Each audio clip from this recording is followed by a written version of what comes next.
ہو جاؤں، تلاوت ہے، نماز ہے، دیگر عبادات ہیں، تو اس میں میری مصروفیت ہو جائے گی تو مجھے ثواب ملے گا۔ اور کوشش یہ کرنی چاہیے کہ باوضو رہیں، کوشش کیا کریں کہ باوضو رہیں، اس کی اپنی برکت ہے۔ حضرت سیدنا انس رضی اللہ تعالی عنہ، مدینے کے تاجدار صلی اللہ تعالی علیہ وآلہ وسلم نے حضرت سیدنا انس رضی اللہ تعالی عنہ سے فرمایا، بیٹا اگر تم ہمیشہ باوضو رہنے کی استطاعت رکھو، طاقت رکھو، تو ایسا ہی کرو، کیونکہ موت کا فرشتہ جس بندے کی روح حالت وضو میں قبض کرتا ہے اس کے لیے شہادت لکھ دی جاتی ہے۔ تو میرے آقا اعلی حضرت امام اہل سنت رحمت اللہ تعالی علیہ فرماتے ہیں ہمیشہ باوضو رہنا یہ مستحب ہے، تو کوشش کرے باوضو رہنے کی، کہ اس کے اپنے بڑے برکتیں ہیں، اس کے اپنے بڑے فضائل ہیں، کہ بعض عارفین نے فرمایا ہمیشہ باوضو رہے، اللہ تعالیٰ اس کو، جو ہمیشہ باوضو رہے اللہ تعالیٰ اسے 7 فضیلتوں سے مشرف فرماتا ہے۔ نمبر 1، فرشتے اس کی صحبت میں رغبت کریں۔ نمبر 2، قلم اس کی نیکیاں لکھتا رہے۔ نمبر 3، اس کے اعضاء تسبیح کریں۔ نمبر 4، اس نہ ہو۔ نمبر 5، جب سوئے اللہ تعالیٰ کچھ فرشتے بھیجے کہ جنوں انس کے شر سے اس کی حفاظت کریں، یعنی انسان اور جنوں کے شر سے اس کی حفاظت کریں، اللہ اسے فرشتے کچھ بھیجتا ہے۔ نمبر 6، سکرات موت اس پر آسان ہو۔ اور نمبر 7، جب تک باوضو ہو امان الہی میں رہے۔ تو یہ 7 فضیلتیں ملتی ہیں جو باوضو رہتا ہے۔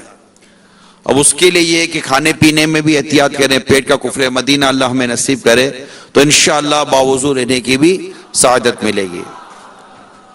صلو علی الحبیب۔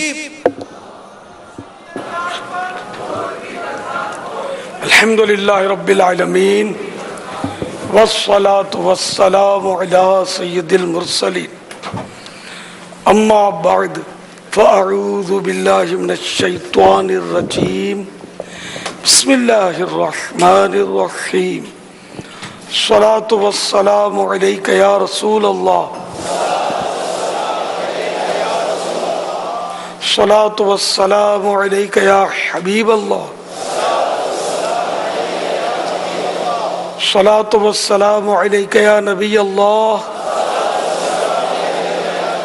وعلی آلک واصحابک یا نور اللہ، نویت سنت الاعتکاف۔ فرمان مصطفیٰ صلی اللہ تعالی علیہ وآلہ وسلم،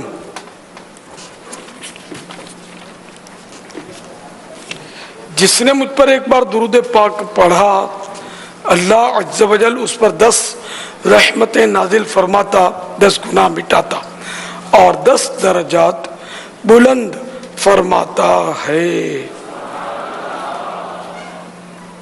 صلو علی الحبیب صلی اللہ علیہ محمد۔ الحمدللہ 1438 ہجری کے رمضان المبارک کا 4تھا روزہ نماز عصر پڑھ کر عاشقان رمضان عالمی مدنی مرکز فیضان مدینہ میں جمع ہیں۔ مدنی مذاکرے کا سلسلہ ہے، اب سوالات کیجئے، ہر سوال کا جواب وہ بھی ثواب دے پاؤں یہ ضروری نہیں، بن پڑا تو عرض کرنے کی کوشش کی جائے گی، بھول کرتا پائیں فوراً میری اصلاح فرمائیں، مجھے آئیں بائیں شائیں کرتا اپنے موقع پر بلا وجہ اڑتا نہیں، شکریہ کے ساتھ رجوع کرتا پائیں گے۔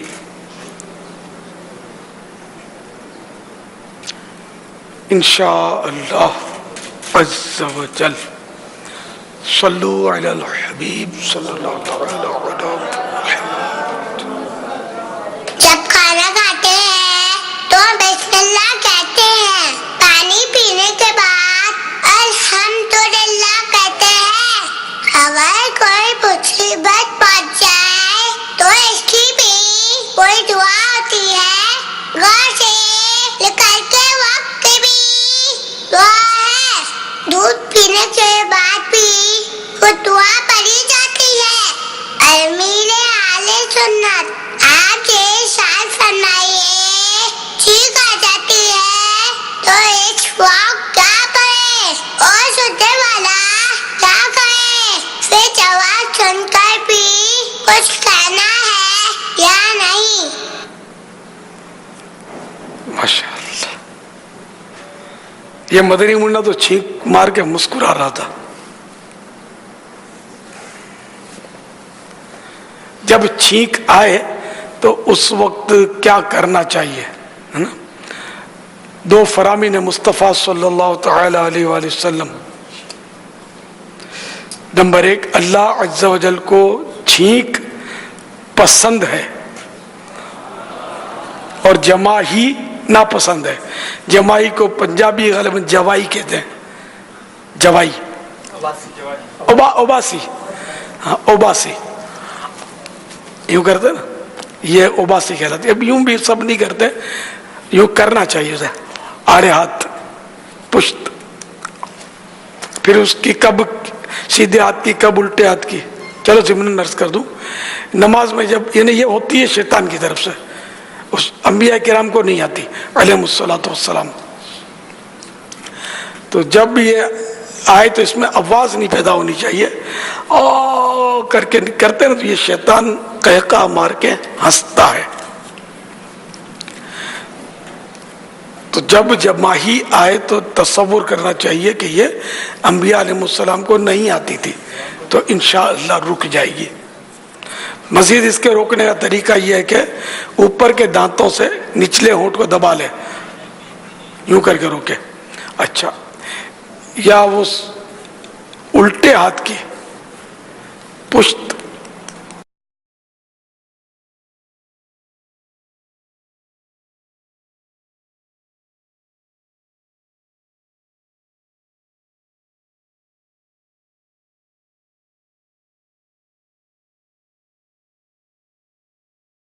کی انبیاء علیہ السلام کے تصور سے بھی روکی جائے گی کہ نہیں آتی تھی جمائی ان کو.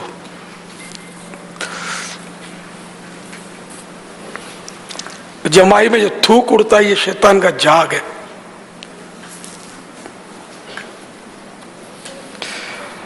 تو فرمان مصطفیٰ صلی اللہ تعالی علیہ وآلہ وسلم چھینک کے بارے میں آپ نے سنا کہ اللہ عز و جل کو چھینک پسند ہے اور جماہی ناپسند. نمبر 2، جب کسی کو چھینک آئے اور وہ الحمدللہ کہے تو فرشتے کہتے ہیں رب العالمین. اور اگر رب العالمین کہتا ہے تو فرشتے کہتے ہیں اللہ عز و جل تجھ پر رحم فرمائے، یرحمک اللہ، اللہ تجھ پر رحم فرمائے. چھینک جب آئے تو کیا کرے بندہ؟ چھینک کے وقت سر جھکائیے، منہ چھپائیے اور آواز آہستہ نکالیے. چھینک کی آواز بلند کرنا حماقت ہے.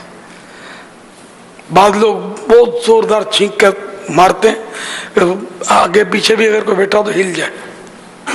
تو یہ حرکت نہ کی جائے. عادت بنانی ہوگی، سیریس لیں گے تو عادت بنے گی. بعضوں کی عادت ہوتی ہے. چھینک آنے پر الحمدللہ کہنا چاہیے.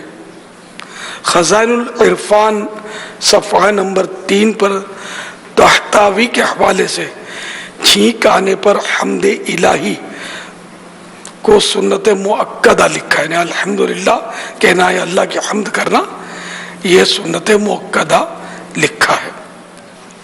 نور العرفان میں بھی لکھا ہے سنت مؤکدہ. بہتر یہ کہ الحمدللہ رب العالمین یا الحمدللہ علی کل حال کہے.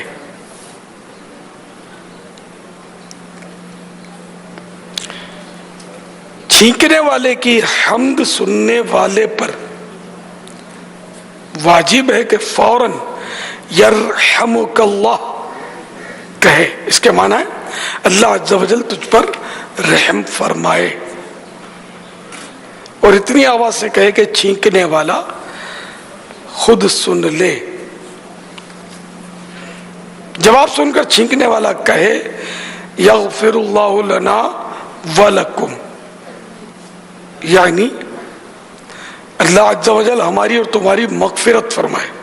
یا یہ کہے یہدیکم اللہ ویصلح بالکم، یعنی اللہ عز و جل تمہیں ہدایت دے اور تمہاری مغفرت فرمائے، یا یعنی اللہ عز و جل تمہیں ہدایت دے اور تمہارا حال درست کرے. اچھا، پہلے جو یرحمک اللہ کہنا یہ تو ہے واجب. کب؟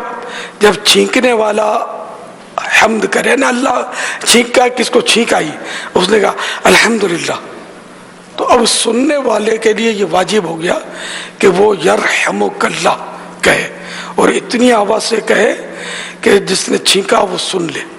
اب یرحمک اللہ نہیں کہے گا تو گناہ گار ہوگا. واجب ہے. اب یہ عام لوگوں کو پتہ ہی نہیں ہوتا، نہ یہ یرحمک اللہ کہنا آتا ہے. تو چلو چند بار دوہراتے ہیں. چھینکنے کے بعد آپ نے کہا کہ جب چھینک آئے تو الحمدللہ کہے، تو الحمدللہ کہنا کیا ہے؟ یہ سنت موقدہ لکھا ہے اس کو خزائن العرفان اور نور العرفان میں. سنت ہے بہرحال. سنت موقدہ وہ ہوتی ہے کہ جو ایک آدھ بار اگر نہ ادا کرے تو برا کیا، عادت بنائے تو گناہ گار، جہنم کا حقدار. واجب کا ایک بار بھی ترک کرے گا تو گناہ گار اور عذاب نار کا حقدار. اس کا مطلب یہ کہ جب چھینک آئے تو الحمدللہ کہے. یہ کم از کم اتنا کہنا ہوگا. الحمدللہ رب العالمین کہے تو زیادہ بہتر ہے. اور یہ جو یرحمک اللہ سن کر یغفر اللہ لنا ولکم، یا یہ کہنا یہدیکم اللہ ویصلح بالکم، یہ مستحب ہے. یہ اگر کسی نے نہیں کہے تو گناہ گار نہیں ہے. یہ بھی یاد کرنا چاہیے نا. تو آپ آئے اسی کام کے لیے غالباً کہ اللہ کو راضی کریں، یہ سب سیکھتے رہیں. اب یہ آج یہ ابھی سن کر تو یاد، جس کو نہیں تھا اس کو نہیں شاید نہیں ہو جائے گا. اب ایک دوسرے کو پوچھیں، خاص کر یہ اپنے مدنی تربیت گاہ والے یا کوئی مدنی اسلامی بھائی بھی ہوتے ہیں اعتکاف میں، ان سے پوچھ لیں کہ یہ کیا کہا تھا.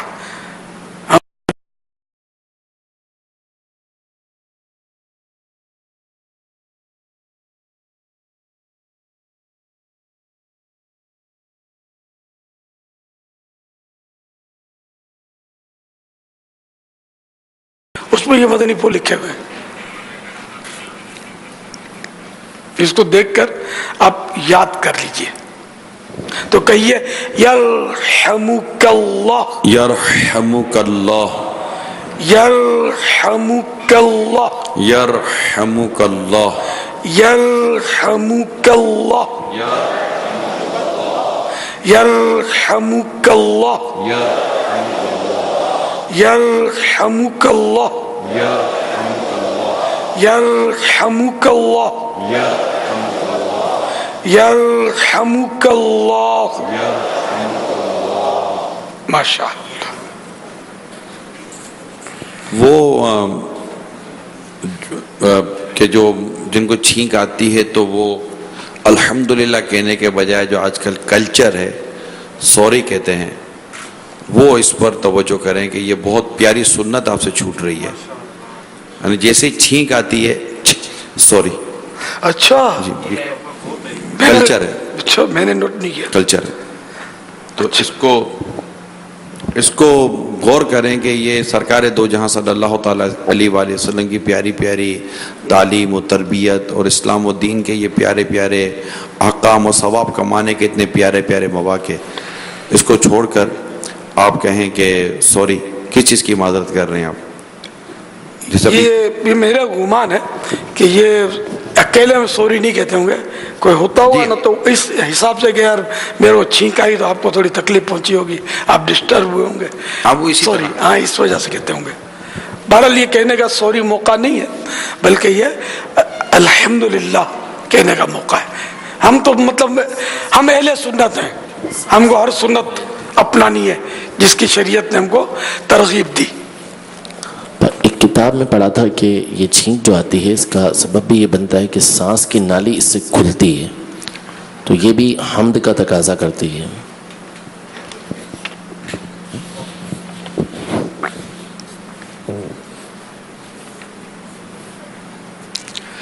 وہ چھینک کے تعلق سے میرا ایک مدنی گلدستہ بہت پرانا تھا، میں بھی بھول گیا اس کی سائنسی وجہ، یہ مل جانا۔ اس میں ایک مدنی منا چھینکتا ہوا دکھایا انہوں نے، مدنی چینل والوں نے، وہ جیسے وہ مسکراتا دکھایا نا، ان کو ملا نہیں ہوا، توجہ نہیں ہوگی، یا شعبے الگ الگ ہوتے ہیں نا، وہ مدنی منا ہے لیٹا ہوا، چھینک آتا الحمدللہ کہتا ہے۔ انشاءاللہ الرحمن کوشش کرتے اس کو یہ دکھانے بہت کی۔ پیارا مدنی گلدستہ تھا، ایک آدھ منٹ کا ہے شاید۔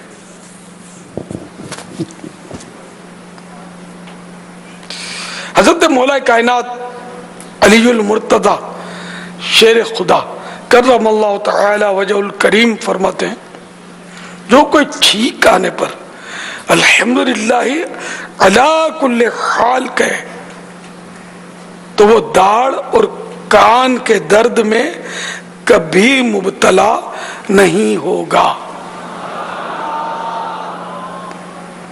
جب چھینک آئے تو کہنا ہے الحمدللہ علی کل حال، کہیے الحمدللہ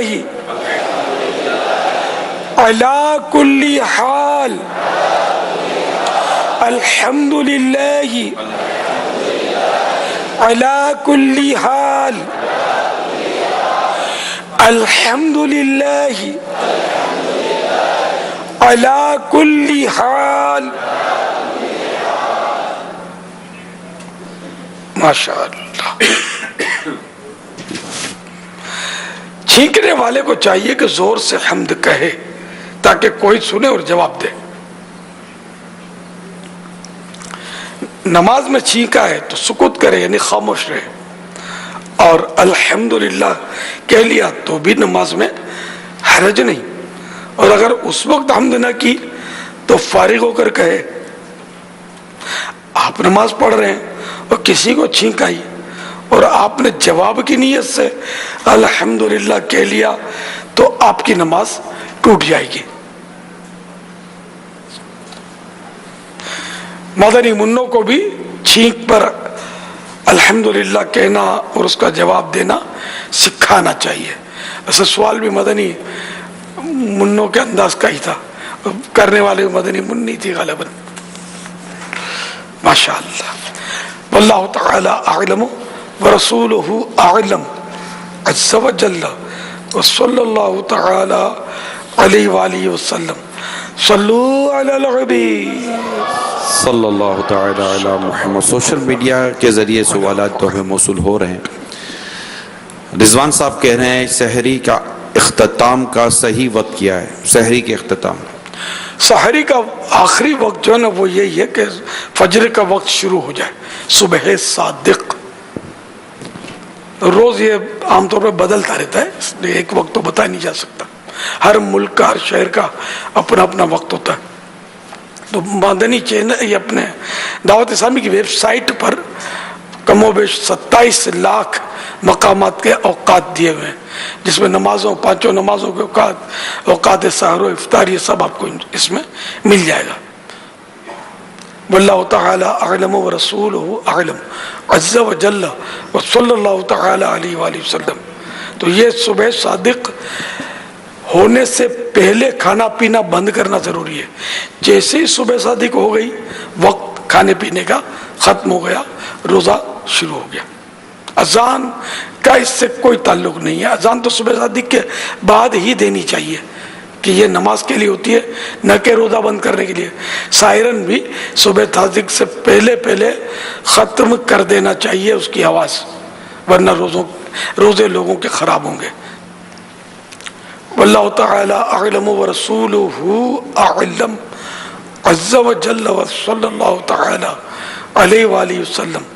صلو علی الحبیب صلی اللہ ایک نفسیاتی طور پر ہوتا ہے وفا کہ جب یہ سحری کا آخری وقت جیسے ختم ہو رہی ہوتی ہے اس ٹائم پر ایک نفسیاتی طور پر ہوتا ہے جلدی جلدی تھوڑا پانی پی لو ختم ہو رہا ہے. اب حالانکہ 5 منٹ پہلے بھی اگر پانی پی لیا تو ایسا تھوڑی کہ افطار کے بعد وہ مطلب اس کے لیے کوئی تکلیف کا ایسا سبب ہو جائے گا.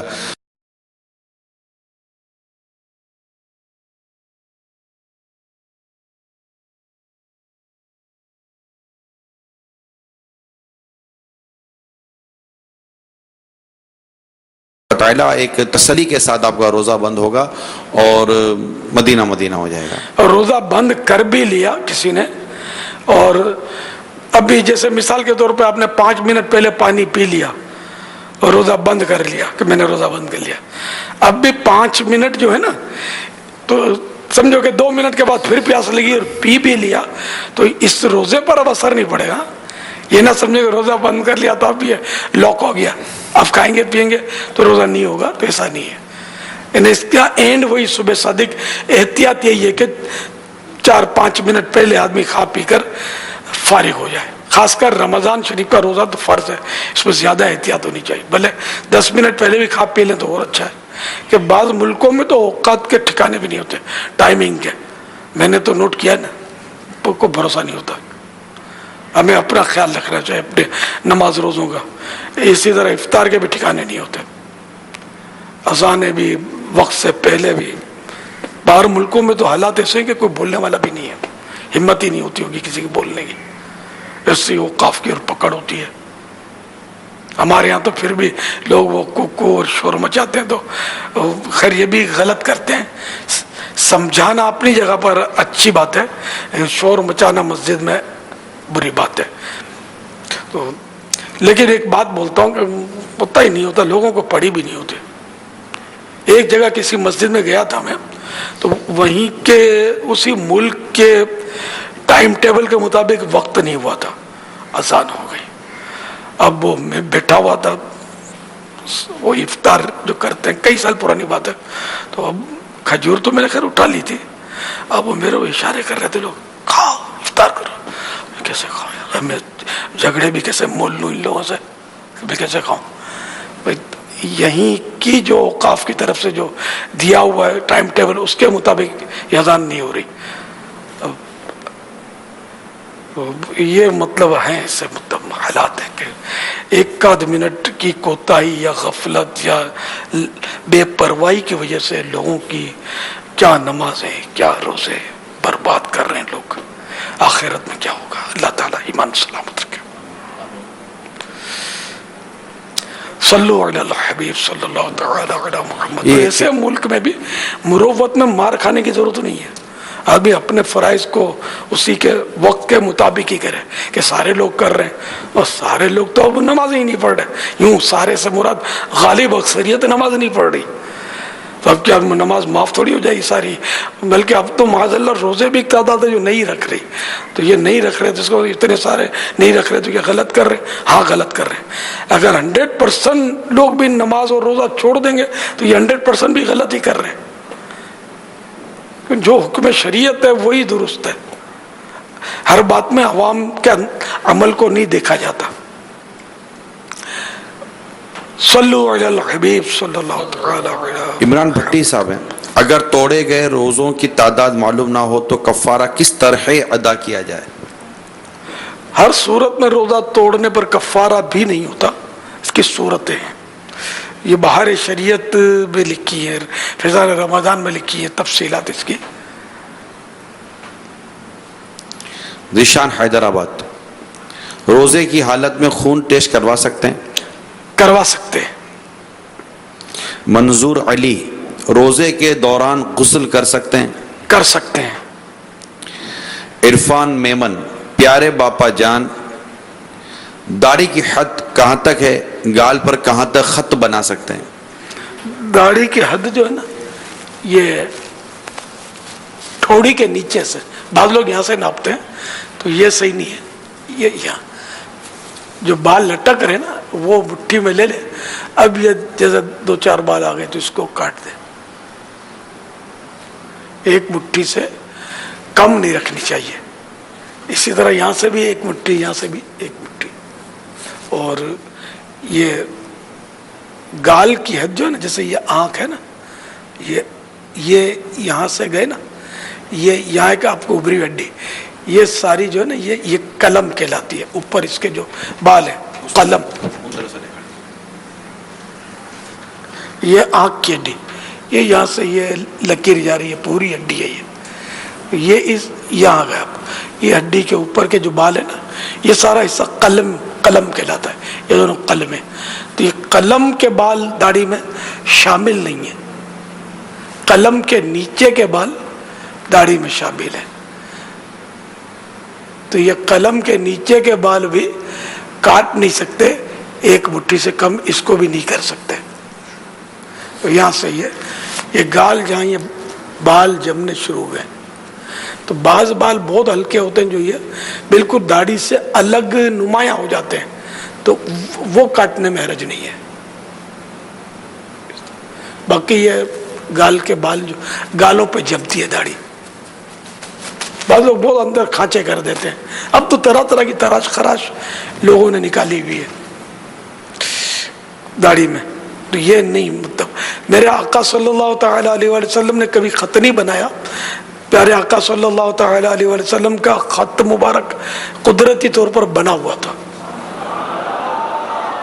خط کے گردے دہن، اعلیٰ حضرت فرماتے ہیں خط کے گردے دہن وہ دلارا پھبن، سبزۂ نہر وحدت پہ لاکھوں سلام.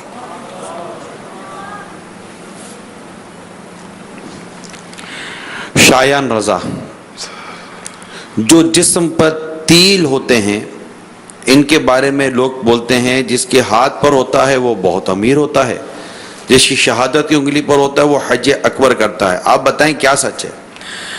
وہ تل بولتے ہیں اس کو، کھانے کا تل ہوتا ہے نا، تل کے لڈو. تو یہ لفظ بھی تل، یہ کالے تل ہوتے ہیں. اس کی بھی اپنی مطلب ہے کہ باقاعدہ ہسٹری ہے تل کی، اس کی بھی تفصیلات ہیں. اور حضرت علامہ فیض احمد اویسی رحمۃ اللہ تعالی علیہ نے تل کے تعلق سے بھی پورا رسالہ لکھا ہے. خیر، اب یہ کہ اس وقت جو سوال کیا گیا اس کا جواب میرے پاس نہیں ہے. یہ رسالہ آپ دیکھ لیں، ہو سکتا ہے اس میں اس کا جواب بھی مل جائے. یہاں کتاب کی دکانوں پر فیضان مدینہ کتاب کی دکانیں ہوتی ہیں باہر، یہاں مل جائے گا. آپ کو کچھ یاد نہیں رہے نا تو یہ کہ نا وہ اویسی صاحب کا تل جو یہ بدن پہ کالے تل ہوتے ہیں، اچھا نام ہی کالا تل ہے نکالا. اچھا، اور رسالے کا وہ نام ہے صاحب فیض احمد صاحب رحمت اللہ تعالی علیہ. یہ ہاں ماشاءاللہ، میں نے وہ رحمت کی جگہ وحدت پڑھ دیا تھا. میں غور کر رہا کیا ہے کیا سمجھ نہیں آ رہی تھی. ریش خوش معتدل مرہم ریش دل، حالے ماہ ندرت پہ لاکھوں سلام، خط کے گردے دہن وہ دلارا پھبن، سبزۂ نہر رحمت پہ لاکھوں سلام. جزاک اللہ. وہ ڈیلیٹ کر دیجیے گا انشاءاللہ. یہ قاسم صاحب ہیں ملتان سے. ہم کسی روزے دار کو افطاری پیش کرتے ہیں لیکن وہ ہماری دی ہوئی چیز سے افطار نہیں کرتا بلکہ کسی اور چیز سے افطار کرتے ہیں اور بعد میں ہماری چیز کھاتے ہیں، کیا ہمیں ثواب ملے گا؟ آپ کو ثواب کیوں نہیں ملے گا؟ ثواب تو ملے گا، مگر یہ کہ دل جوئی کرنی چاہیے.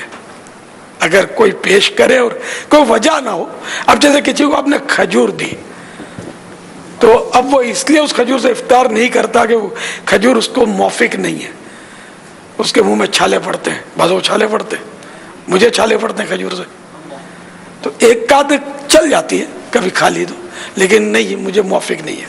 تو اب اس نے کھجور ہاتھ میں تھام لی، لے لی، آپ کا مان رکھ لیا، اب وہ کھا نہیں رہا تو آپ اس کے بارے میں وہ دل تھوڑا نہ کریں گے، بیچارے کو کوئی عذر ہوگا، مجبوری ہوگی.